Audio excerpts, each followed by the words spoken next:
Hola a todas y todos, mi nombre es Rachel Carit y soy estudiante de periodismo en la Universidad Internacional de las Américas. En el marco de la celebración del 70 aniversario del Colegio de Arquitectos de Costa Rica, tenemos un invitado especial. Tenemos con nosotros a don Álvaro Rojas. Bienvenido, don Álvaro. Un gusto saludarlo. Muchas gracias, Rachel.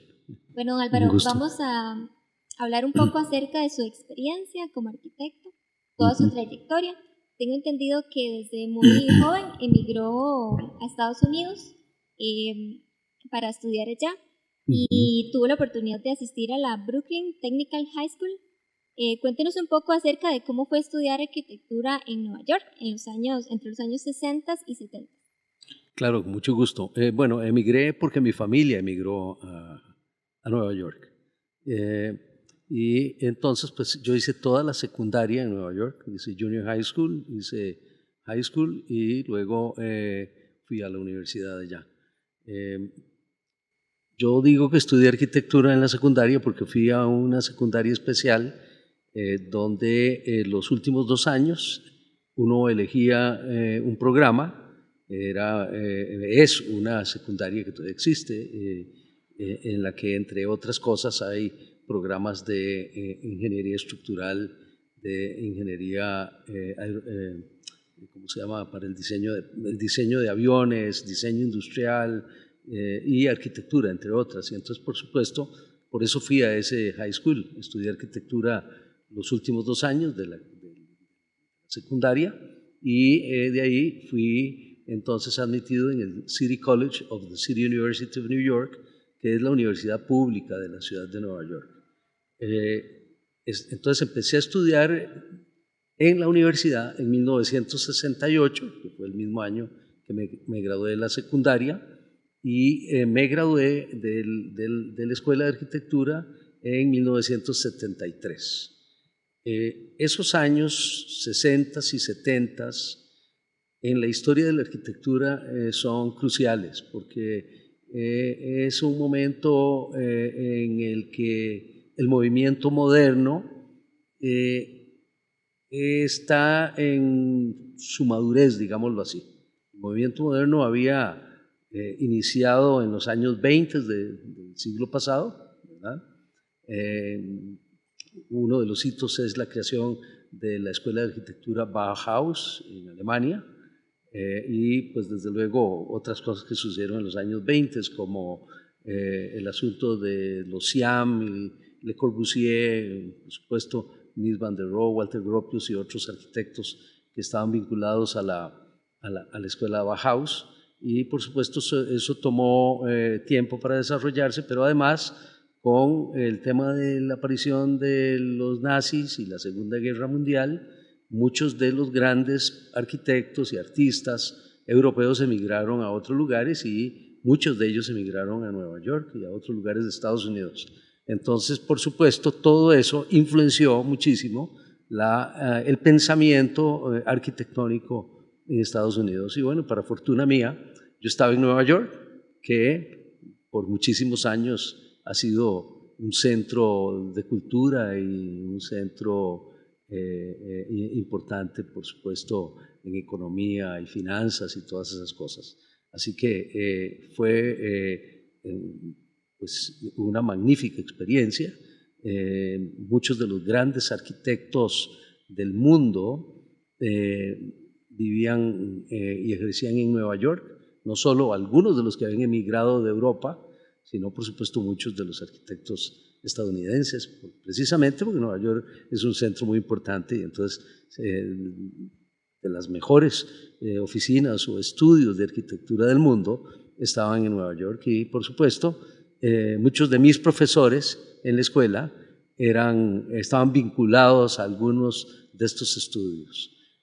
Así que para resumir, yo tuve un entrenamiento, digámoslo así, profesional, vinculado a la filosofía de la Bauhaus y los pensamientos del movimiento moderno en arquitectura. No, Álvaro, y la docencia también ha formado parte de su vida durante muchísimos años. ¿Cómo fue la experiencia de impartir docencia entre los años 70 y 80, tomando en cuenta que en esos años las escuelas de arquitectura eran relativamente jóvenes? Claro, bueno, tal vez antes de contestar directamente su pregunta, debo decir que yo además, desde que estaba en la secundaria, desde que estaba en el en el 11º grado, allá son 12, empecé a trabajar en áreas vinculadas a nuestra disciplina. Trabajé 2 años con un ingeniero electromecánico muy reconocido y luego trabajé todos los 5 años de la carrera, de manera que cuando me gradué en el 73, yo tenía 7 años de experiencia, si bien era experiencia parte de tiempo y además como dibujante arquitectónico, pero eso me dio la oportunidad de, después de que me gradué, de decidir irme de Nueva York y fui entrevistado por una firma de Memphis, Tennessee, que era una de las mejores firmas de arquitectura del suroeste de Estados Unidos, sobre todo la parte sur de Estados Unidos.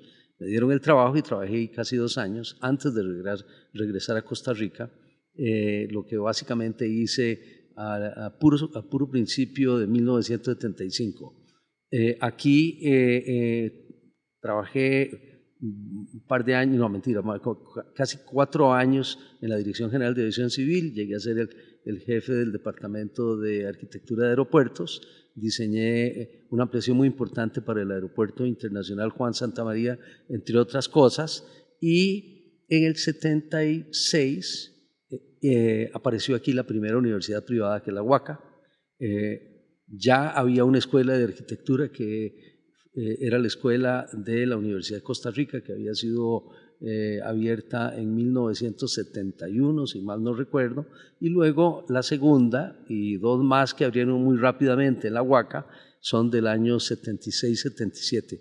Yo fui invitado a dar clases primero en el Colegio de Artes Plásticas de la UACA cuando abrió la UACA, en el 76, pero a finales de 77 me invitaron a enseñar en uno de los colegios que se llamaba Studium Generale, y un tiempo después a otro de los colegios que se llamaba Veritas y que ahora es la Universidad Veritas, ¿sí? Por supuesto, haber estudiado en Estados Unidos, específicamente en Nueva York, habiendo tenido la oportunidad de trabajar con firmas de arquitectos muy prestigiosas, pues aprendí muchísimo que estaba vinculado, como dije antes, a las teorías y la forma de pensar del movimiento moderno, y jamás de forma, valga la casi redundancia, formal en la escuela estudiamos o diseñamos alguna propuesta arquitectónica que no fuera para el área de Nueva York. Entonces, por supuesto, cuando vine a Costa Rica, descubrí un mundo que, aunque yo había nacido aquí y yo había vivido 14 años, pues me fui para Estados Unidos a los 14 años, tuve que aprender muchas cosas nuevas, porque la arquitectura en el trópico, por un lado, y la arquitectura en un país menos desarrollado, pobre, y todavía lo somos, comparada a la arquitectura de los países más ricos, por supuesto, y no tropicales, pues lo enfrenta uno a una situación muy diferente, y pasé por un periodo de aprendizaje. Entonces, bueno, el proceso de enseñanza, mi inmersión en la enseñanza de la arquitectura en Costa Rica, en esos años tan tempranos, como dijo usted, de la enseñanza o de la educación de arquitectos en Costa Rica, pues para mí resultó, vamos, un poco ambivalente. Primero, en el sentido de que yo encontraba grandes deficiencias, porque por supuesto mi referencia era mi escuela, donde yo estudié en una escuela. La escuela no es tan vieja, fue fundada en los años 60, pero la universidad donde estudié es de 1847. Entonces, por supuesto, una universidad hecha y derecha, ¿verdad?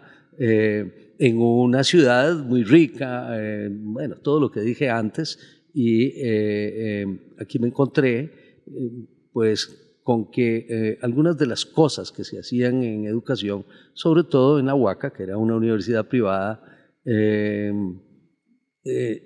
tenían muchas debilidades, muchas debilidades. Entonces, ahí mismo empecé a pensar en la idea, tanto absurda en ese momento, de por qué no abrir una escuela autónoma de arquitectura. Y eso eventualmente se convirtió en un proyecto del que seguramente vamos a hablar después.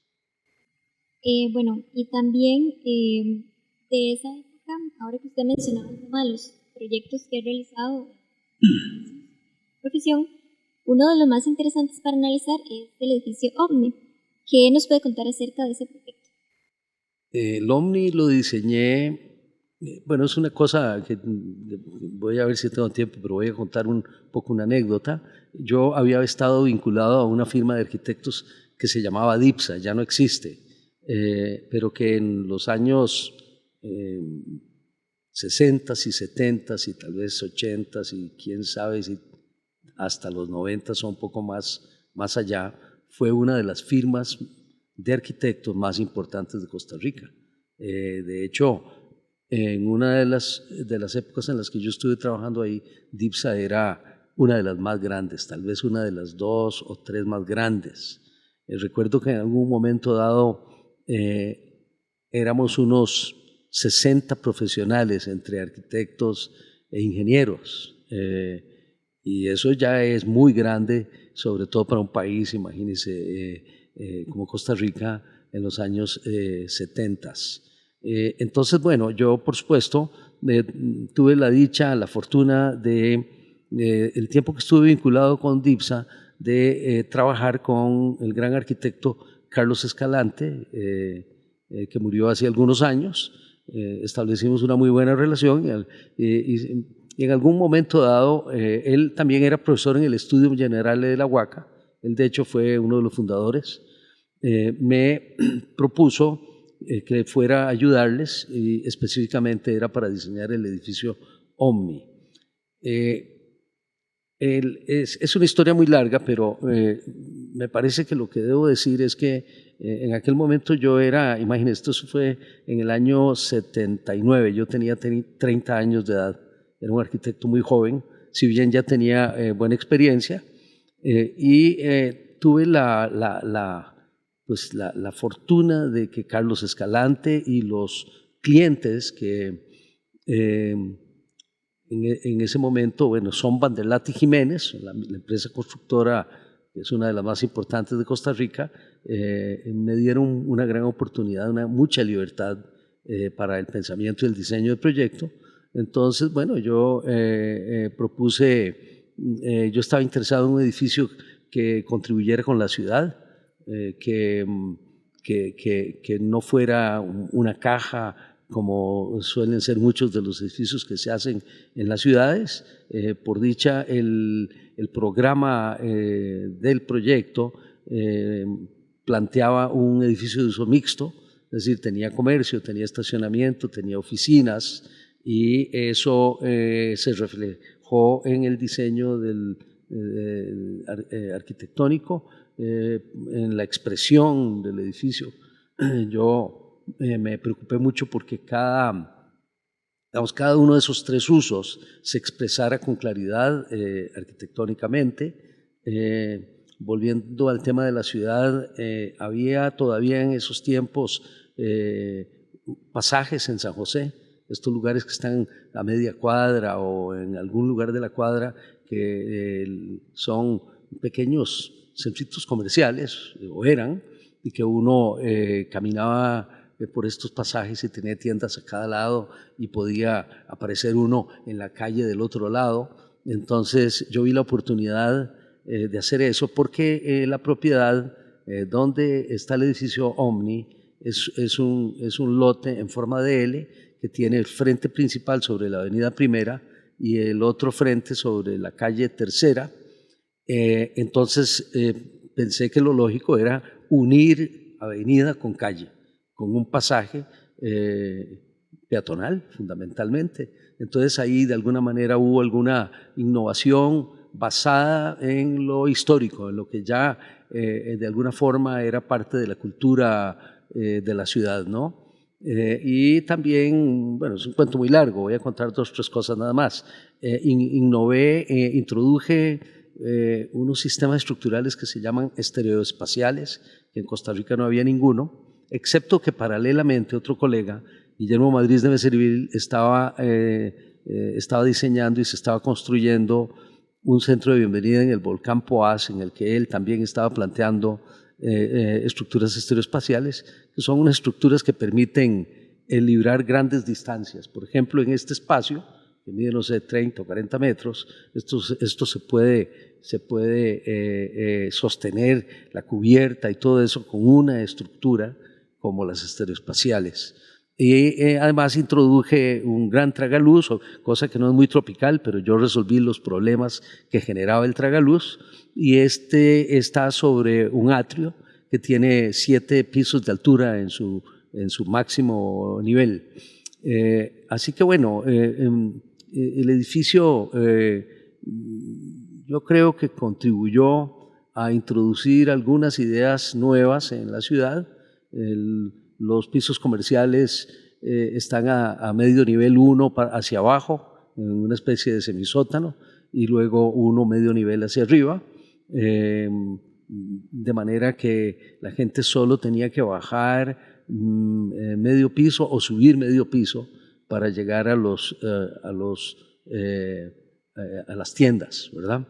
Que de todas maneras es una teoría que ya yo conocía en aquel momento, y es que la gente no sube un piso completo para hacer compras. Por eso en los centros comerciales hay escaleras eléctricas o mecánicas, porque así sí lo suben, o ascensores. Así que bueno, además que puedo decir que el edificio es todo de concreto expuesto, porque hará unos 7 o 8 años lo cubrieron con un acabado metálico, y entonces pues para mí es una gran lástima porque el concreto estaba muy bien hecho.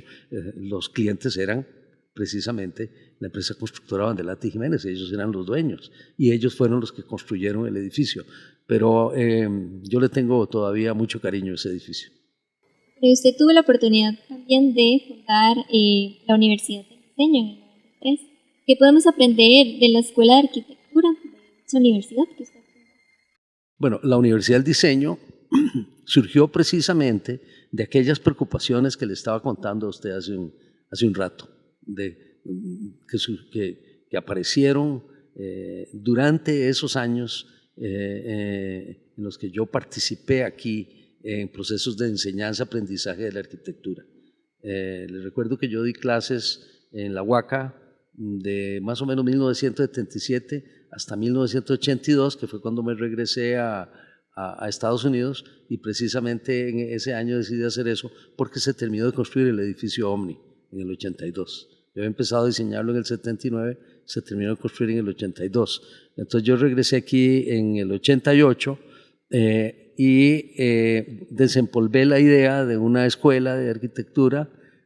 Busqué a mis 2 muy buenos amigos de aquellas épocas que yo había conocido cuando fui profesor en el Colegio Veritas. Les planteé que ¿por qué no volvíamos a la idea de una escuela?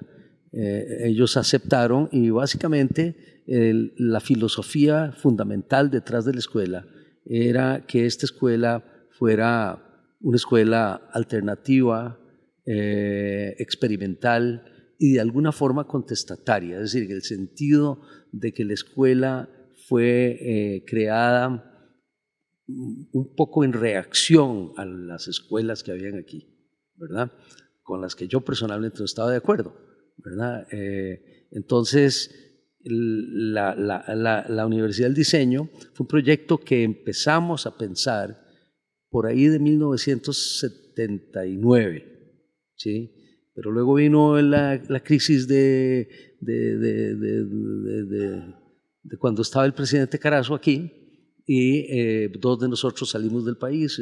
Uno de ellos se fue a Londres, yo me fui a Nueva York, y entonces cuando regresé yo en el 88, a finales del 88 les planteé la idea, volvimos a trabajar en ese proyecto que habíamos empezado en el 79-80 y al principio, bueno, mis amigos y socios no tenían ningún interés en que fuera una universidad. Entonces, alguno de ellos planteó que por qué no le llevábamos el proyecto a las universidades privadas que existían, que para entonces eran 8. En el 88-89 había 8 universidades privadas, ahora creo que hay como 60. Y entonces llevamos el proyecto, bueno, la llevamos a una de ellas, que no le interesó. De las otras nos llamaron, pero nunca pudimos ponernos de acuerdo. Entonces, después esto fue 89, imagínense, pasamos como 3 o 4 años tratando de resolver esto, hasta que llegó un momento que yo me cansé y yo dije, no, hacemos una escuela autónoma, hacemos una universidad. Por eso es que se llama Universidad del Diseño, ¿verdad? Pero en realidad lo que nosotros queríamos era que fuera una facultad de arquitectura y urbanismo autónoma, que funcionara sola sin pertenecer a ninguna universidad. Entonces, como no se logró que nos pudiéramos poner de acuerdo con ninguna de las universidades privadas que nos llamaron, ¿sí? De las 8, de 7 nos llamaron. Entonces, yo decidí empujar la idea de hacer una escuela privada.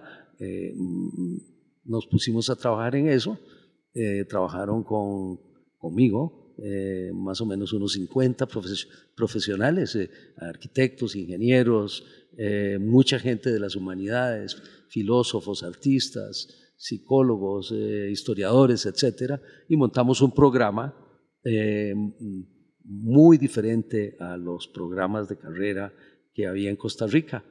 Para empezar, el programa duraba mucho más, duraba 5 años y medio oficialmente, pero los estudiantes solían durar 6 años y medio para graduarse. Los semestres, era semestral, los semestres tenían 18 semanas de duración, habían más horas de clase, montamos una biblioteca muy grande. Y una de las cosas que empecé a hacer desde el principio, cuando la abrí en el 93, porque el CONESUB nos la aprobó ese año, a principios del año, fue empezar a conectar el proyecto internacionalmente. Entonces, yo empecé a invitar arquitectos muy importantes de otros lugares del mundo para que vinieran a darnos charlas. Y eventualmente en el 99, este es otro proyecto, pero está vinculado a la escuela, junto con unos colegas extranjeros, un salvadoreño estadounidense, un guatemalteco estadounidense y un mexicano, a quienes conocí en Río de Janeiro, decidimos crear un proyecto de conferencias internacionales que se llama Mundaneum, que todavía sigue vigente. Ya tenemos 22 años más o menos.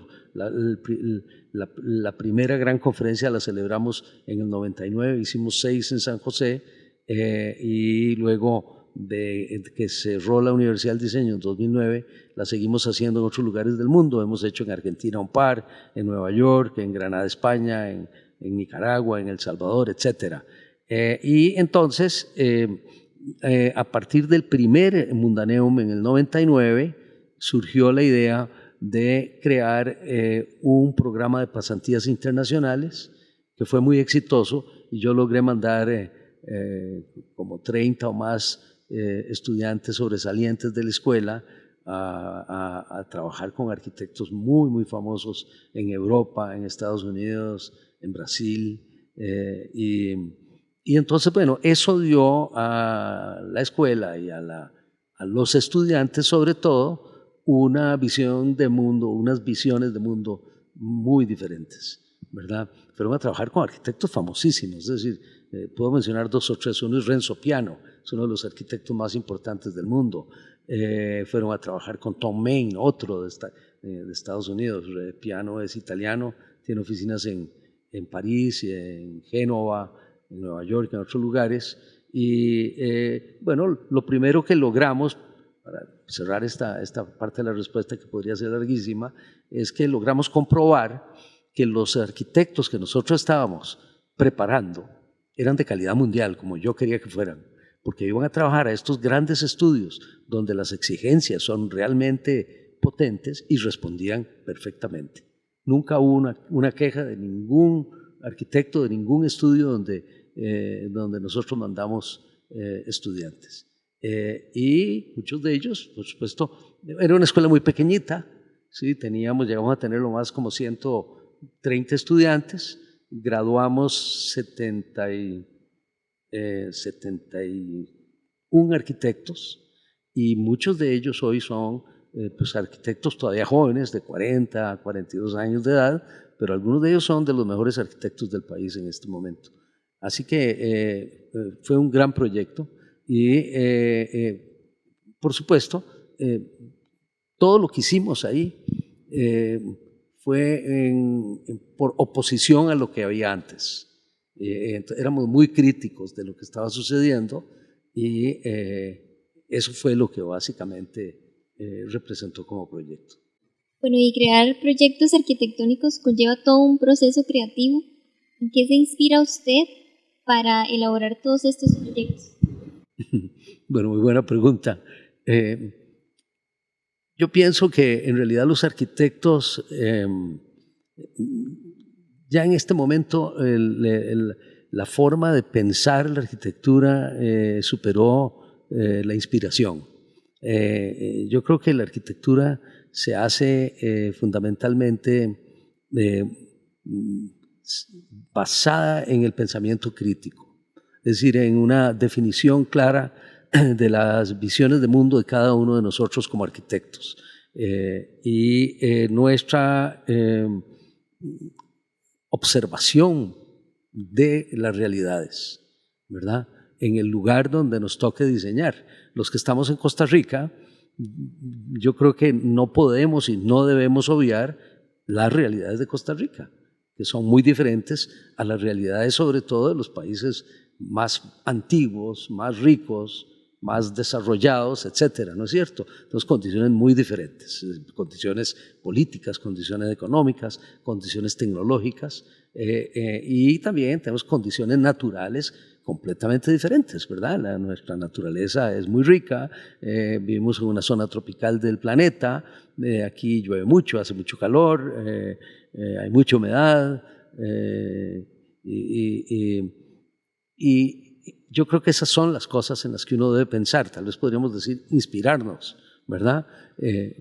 Esas son, digamos, las fuerzas que pueden hacer que nosotros los arquitectos en Costa Rica lleguemos a diseñar arquitecturas que son, como a mí me gusta llamarlas, de aquí y ahora. Y yo siempre hago una especie de comparación con la novela del boom latinoamericano, ¿verdad? Que la puso en el mundo como algo que surgía de América Latina. Si bien cuando uno lee cualquier novela de cualquiera de los grandes autores del boom, García Márquez, por ejemplo, que es el más conocido, o Alejo Carpentier o cualquier otro, ¿no? Nosotros vamos a encontrar siempre elementos locales, pero en luz de la globalidad, en luz del resto del planeta, ¿no es cierto? Porque es ineludible y lo vemos ahora. Yo creo que la prueba más potente es el virus del COVID, que nos ha demostrado que somos un solo lugar en el planeta, ¿verdad? Y que a todos nos atacó el COVID, ¿verdad? Pero la arquitectura tiene, digamos, una particularidad, es que la arquitectura es específica a su lugar, es específica a su sitio. Es decir, hay un gran arquitecto estadounidense muy importante que ya murió hace muchos años, que se llamó Louis Kahn, que decía que la arquitectura surge del lugar. Y yo creo que si uno la piensa así, ¿verdad? Reconociendo, como dije al principio, las demandas de un lugar específico, ¿verdad? Las realidades, ¿verdad? Nosotros podemos hacer una excelente arquitectura, digamos, como la novela del boom, que se diferencie de otras y que se reconozca mundialmente. ¿Y cuáles características considera usted que comparten todos sus proyectos? características de diseño propiamente. Los proyectos que yo haya diseñado. Bueno, yo he tenido una larga carrera, gracias a Dios, ¿verdad? Y al principio, cuando estaba recién graduado y llegué aquí, bueno, ya conté que me enfrenté a unas realidades muy diferentes, a unas experiencias diferentes, muy ricas para mí, y tuve que aprender un montón de cosas, ¿verdad? Porque no era lo mismo diseñar en el trópico, en Costa Rica, un país de limitados recursos, que diseñar en Europa o en Estados Unidos. Entonces, bueno, he ido, es decir, sin embargo, por supuesto, rápidamente, algunas de las realidades son muy potentes. La climática es evidente, por supuesto la económica y todas las demás, pero en las realidades que tienen gran influencia sobre la arquitectura, pues una de ellas es el clima, ¿verdad? Y si bien el concepto de sostenibilidad per se, con esa palabra, no existía hace 12 o 15 años, los conceptos de ecología y los conceptos de conservación de la naturaleza y de mejorar el ambiente, todo eso han estado aquí por muchísimo tiempo, por muchos años. Desde el siglo XIX se habla de ecología.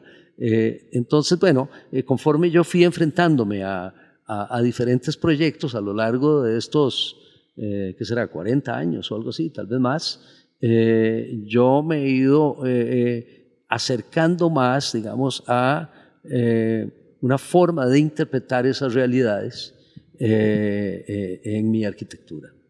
Yo busco una arquitectura liviana, una arquitectura bioclimática, es decir, que ojalá no necesite aire acondicionado. Hay proyectos que lo tienen que tener, ¿verdad? Los hospitales, por ejemplo. Sin embargo, hubo un arquitecto brasileño que diseñaba hospitales sin aire acondicionado, es decir, ¿cómo se llama? Los cuartos donde operan, donde tiene que estar todo muy controlado, él los diseñaba sin aire acondicionado. Pero bueno, entonces básicamente es eso, buscar que funcione adecuadamente con su lugar, que sea económica, que como dice un gran amigo mío, un gran arquitecto que se llama James Wines, estudiar los conceptos de economía de medios, porque yo creo que la arquitectura no tiene que ser ni estrambótica ni cara para que sea buena arquitectura. Así que tal vez esas ideas son las que me mueven más, digamos, en estos días. Bueno, y para finalizar, ¿qué prácticas le aconsejaría usted a los estudiantes de arquitectura para que ellos puedan enriquecer todo su proceso de aprendizaje? Bueno, lo primero que me encanta decirles es que los estudiantes deben estudiar. Parece una redundancia, ¿no es cierto?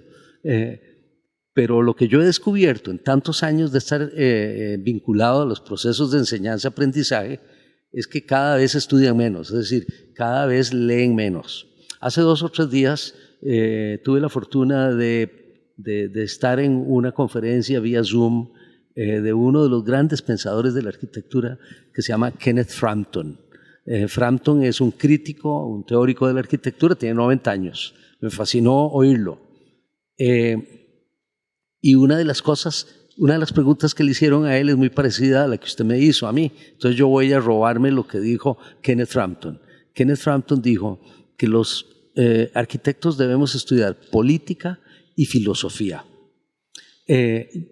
Yo siempre digo que los arquitectos somos humanistas, es decir, la carrera de la arquitectura es fundamentalmente humanista. Entonces, para poder entender bien de qué se tratan nuestras responsabilidades y por dónde deben andar nuestras búsquedas, hay que estudiar muchas humanidades, hay que estudiar mucha historia, historia del arte, filosofía, política, como dijo Kenneth Frampton, música, artes, antropología, etcétera, etcétera. Y todo eso desafortunadamente se ha ido dejando de lado en los últimos 30 años, me atrevo yo a decir. Entonces, mi consejo para los estudiantes es que se autoformen y de hecho yo enseño aquí en la UIA y en algunas ocasiones enseño taller de diseño y en otras teoría de la arquitectura. Ahora en este momento estoy enseñando teoría de la arquitectura 3 y eso es lo que yo les digo a ellos, que ellos tienen que leer muchísimo más allá de lo que incluso yo les pido que lean, independientemente de lo que les pidan los demás profesores. Tienen que leer muchísimo, tienen que hacerse muy cultos, porque la arquitectura exige de mucho conocimiento y mucha información. Don Álvaro, muchísimas gracias por compartirnos un poco acerca de su experiencia y también por transmitirnos sus conocimientos. Y muchísimas gracias a todos ustedes por habernos acompañado.